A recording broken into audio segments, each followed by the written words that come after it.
Well, hi friends, it's time for character creation with Hugo. I'm Hugo, and let's create some characters.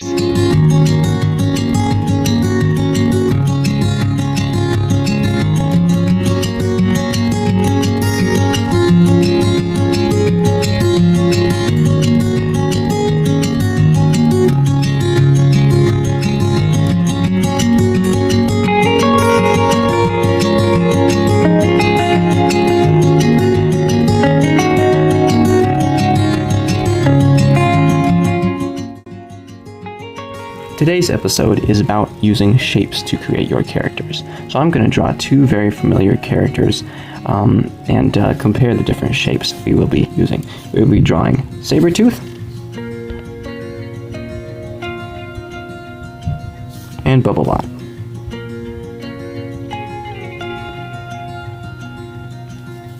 Basically, what I will be illustrating in this video is the difference in how shapes make people feel when they look at them. You know, if you're drawing something angular, how are people going to feel when they see that versus something that you're drawing rounded and with more curved lines.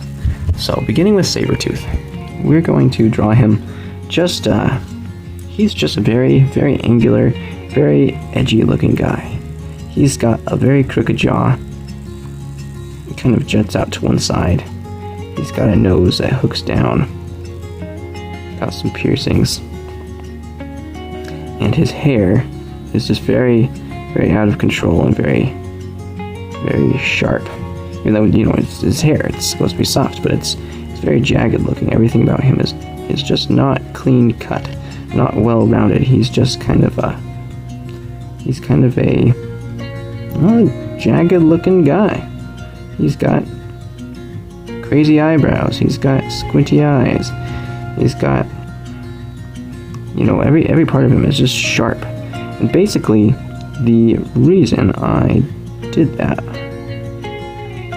is because I want people to look at him and think of him as a dangerous person.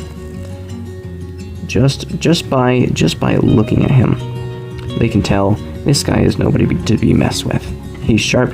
He looks like a knife in pretty much every way. Any direction that you look at him, he just looks like he's going to cut you, and he probably will. There are, as sad as it is to say, there's people we can see that we have to kind of stay away from because we look at them and we're just like, that person looks like he's going to hurt me. And Sabretooth is one of those people. He will hurt you if he gets the opportunity. Basically, the point of this is to say that there are certain shapes, certain ways of making things look that are just not friendly looking. And usually people will use sharp, jagged edges to communicate that, because what is sharp and jagged in our regular daily lives? Things that could hurt you. Things that are painful. So claws on animals, teeth on sharks, the edge of a knife, something that's broken and especially made of metal, could just be harmful to you. So you want to avoid those things. So a lot of the time, people use sharp edges to draw characters that are dangerous or evil. It's a generalization we make. Not always. Not all generalizations are good ones, but they do help the creator to make the viewer think of something specific when they see the art. So when I draw Sabretooth, I want people to look at him and think, well, that is not a friendly looking guy, not a guy who you would want to snuggle up next to. He just doesn't look very fluffy. He looks sharp and jagged and dangerous, and that's what he is. He is sharp, he is jagged, he is dangerous. So one of the main points about character design is causing people to think of something in particular and have conceptions about your character right when they look at them. Whether they think that's a dangerous looking person, or whether they think it's a friendly looking person. You can subvert their expectations with that in the future. You don't have to stick to that expectation. But every time someone looks at a character or anything that you create, they are going to see that and have ideas about it. And the more you can guide the viewer or the reader's ideas about something, the more you can control where their mind is going in the story. The more you can add a twist in the story because you made somebody expect something and then you turned it on its head. The more you can cause people to step into the world of the story because they feel like they know their way around, they know what to expect, they know what it's like, because things are easily recognizable. Now, I keep talking about subverting expectations because a lot of people like to do that, and that's very useful when it's done skillfully. An example I can think of is Spider-Man Into the Spider-Verse. They very skillfully subverted our expectations many times in that movie, especially in the first one. In a lot of other movies and TV shows, the creators do not subvert expectations very well, or they just subvert expectations for the sake of subverting expectations because they feel like it will be entertaining, it will get more views, things like that. That is not very useful, because if you do that too much, people will stop trusting you. If you do it for no reason, people won't really they won't really get why you did it. You've got to subvert expectations for a reason, and you've got to do it rarely if you're going to do it. Because if you subvert people's expectations too much, they're not going to trust what you are throwing at them, and next time they draw, you introduce them a character, they're going to expect for their expectations to be subverted, and you've lost the whole element of surprise. Usually I would probably make this guy, I don't know, a little bit more scary. I don't know, he's kind of cartoony in the way that I drew him. I mean, I know I draw a lot of cartoons. I think in this case his arms are a little bit too short. He's a little bit too doesn't look like he's going to loom over you and attack you at any moment in time, which is probably good. If I were to draw a character who just looks like he can't hurt you at all, and then I were to subvert the expectations there and make him the most dangerous character, like Bubblebot over here. If I were to make him just this cute, adorable, round, fluffy guy, and then to make him betray us in the last moment, that can cause an emotion. And if you want the viewers to feel how the characters do in that moment, if you want them to feel betrayed like the characters do, then that would be a great way to use their expectations. But in other cases, you don't want to do that. You don't want to make the viewer feel betrayed. I don't want anybody to feel betrayed by Bubblebot. He's too freaking adorable. So he looks cute, and he is cute, and he's a good, nice character. And no one can say anything different, because they wouldn't have any reason to. He's just very innocent, and he looks innocent, and he is innocent. And the reason that he looks innocent is probably because he's made completely with circles. He's got these adorable big round eyes that are reminiscent of puppy dog eyes. He's got, just a big round head. He's just this picture of innocence.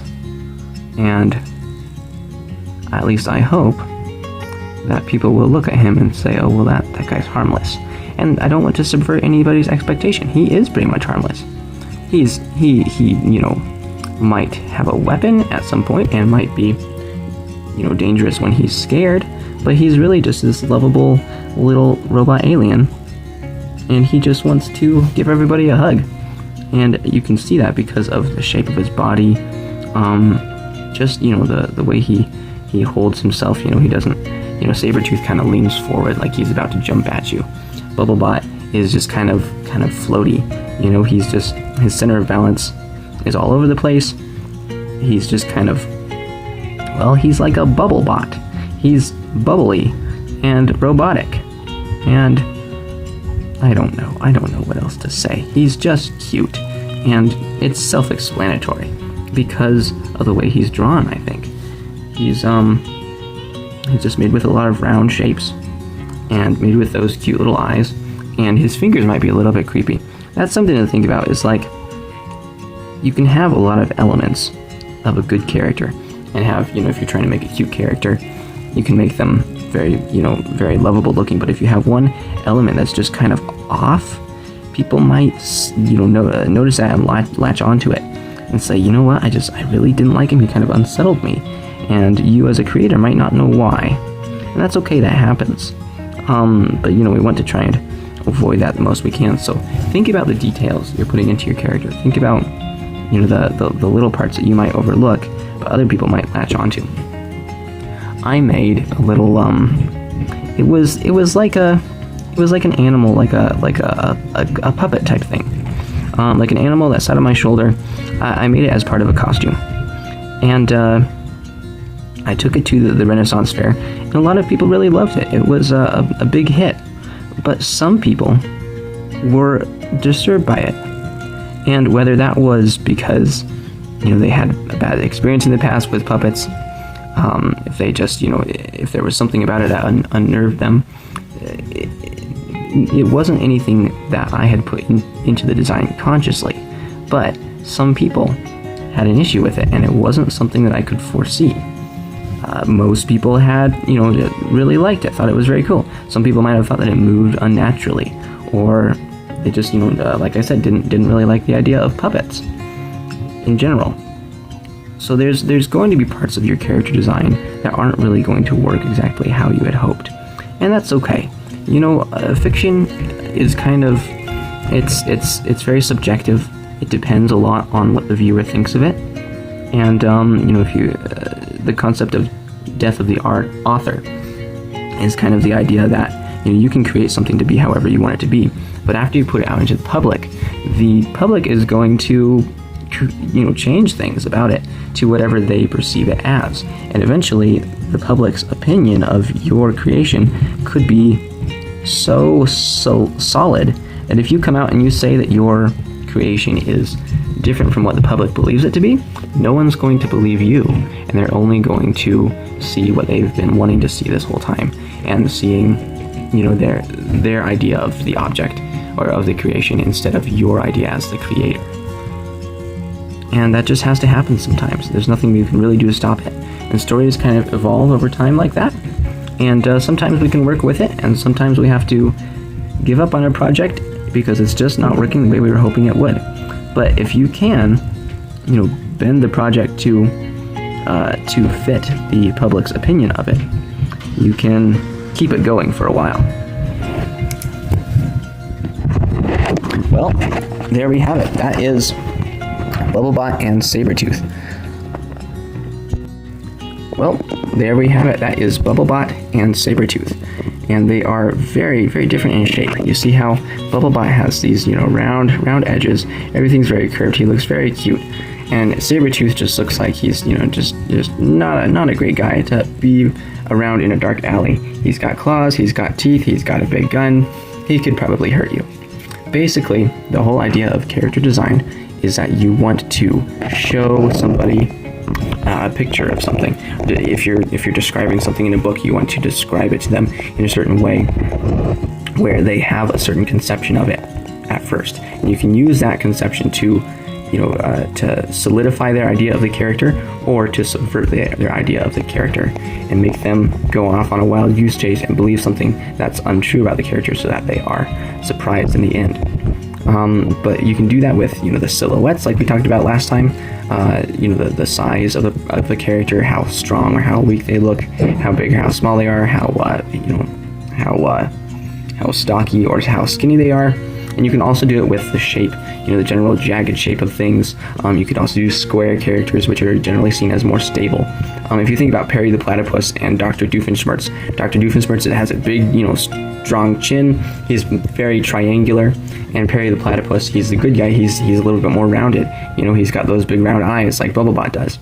So there's a lot of ways that you can use shape, as well as the silhouette of a character to mold people's expectation of the character, and to help them to understand the character sooner when you show it to them. Well, that's pretty much it for character creation with Hugo. I'm Hugo. Thank you so much for joining me, and I will see you next time. Keep creating.